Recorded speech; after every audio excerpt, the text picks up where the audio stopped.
시장에서 나오는데 가슴이 조금 뜨끔하더라고. 그래서 찬바람 쐬서 그러나 해가지고 이거로 가슴도 좀 움직이고 그랬어. 진짜 점심은 어떻게 먹어요? 점심 먹었어. 그렇게 먹고 왔어요? 돌아오자마자 동대문에서 산 지퍼를 등산복에 달아보는데요. 멀리까지 다녀온 만큼 만족스러울까요? 다 했어요? 다 했어. 수선집 공식 피팅 모델인 아내에게 수선한 옷을 입혀봅니다. 근데 너무 감쪽 같아요.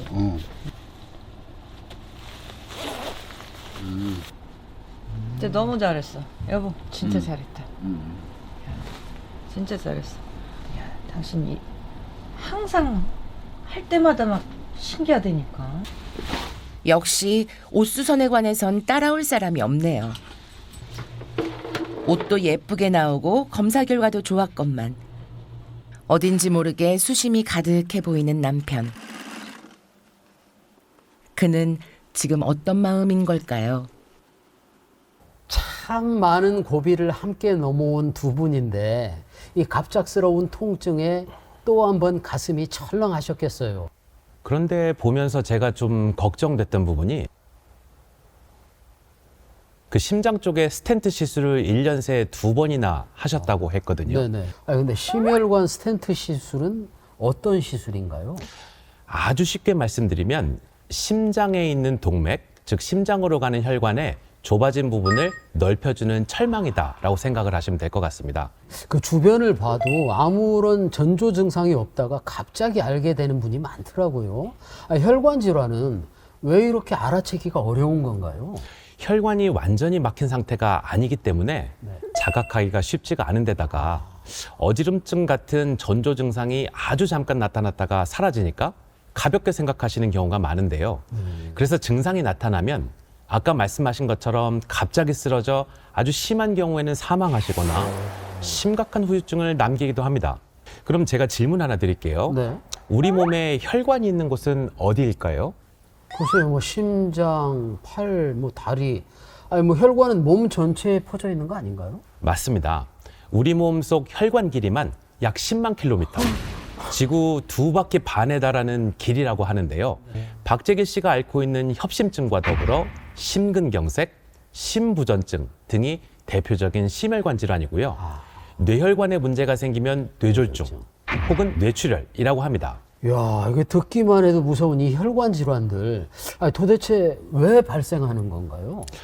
여러 가지 이유가 있겠지만 기본적으로는 혈관이 좁아지거나 노폐물이 쌓여 막히면서 혈액순환이 제대로 되지 않아 생기는 질환이다라고 생각하시면 맞겠습니다. 혈액이 우리 몸 한 바퀴를 도는 시간이 단 1분, 혈관이 막히고 단 8초만 지나도 의식을 잃을 수가 있거든요. 그러니 혈관 건강이 얼마나 중요한지 아시겠죠? 사실 그 지구 2바퀴 반 길이만큼의 혈관이 퍼져 있으면 어디 한 군데 조금 좁아졌다고 해도 그 긴 혈관에 그렇게까지 무리가 가나 뭐 이런 생각이 들기도 하거든요. 중요한 것은 혈관이 모두 이어져 있다는 점입니다. 그러니까 다리 쪽 혈관이 조금 좋지 않다? 그러면 뇌나 신장, 눈 등 다른 쪽 혈관에도 영향이 갈 수가 있다는 것이죠. 실제로 전 세계 사망 원인 1위가 심혈관 질환이거든요. 우리나라도 단일 질병 사망 원인 2위가 심혈관, 4위가 뇌혈관 질환이라고 하니 혈관 질환, 그만큼 위협적인 질환이 아닌가라고 저는 생각하고 있습니다. 그렇다면 혈관 건강이 나빠지는 이유는 무엇인가요? 혈관의 노화가 가장 큰 문제겠죠.